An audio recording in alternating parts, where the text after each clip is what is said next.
ট্রাম্পের শুল্ক নীতি বেআইনি জানিয়ে দিল আমেরিকার সুপ্রিম কোর্ট, যেখানে বলা হচ্ছে যে ট্রাম্প যেভাবে শুল্ক চাপিয়েছে বিভিন্ন দেশের উপর, সেই শুল্ক নীতি বেআইনি এবং খারিজ বিভিন্ন দেশের উপর বসানো শুল্ক।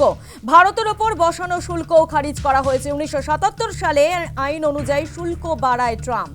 শুল্ক চাপানো এখতিয়ার বহির্ভূত কাজ।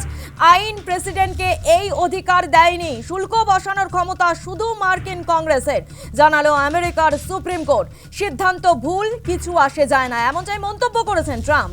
আগামী দিনে আরও শুল্ক আদায় করব, মন্তব্য ট্রাম্পের। যে খবরের দিকে আমরা নজর রেখেছি, ট্রাম্পের শুল্ক নীতি বেআইনি জানিয়ে দিল আমেরিকার সুপ্রিম কোর্ট। খারিজ বিভিন্ন দেশের উপর বসানো শুল্ক, ভারতের উপর বসানো শুল্ক খারিজ করে দেওয়া হয়েছে। 1977 সালের আইন অনুযায়ী শুল্ক বাড়ায় ট্রাম্প। শুল্ক চাপানোর এখতিয়ার বহির্ভূত কাজ। আইন প্রেসিডেন্টকে এই অধিকার দেয়নি, এমনটাই মন্তব্য করেছে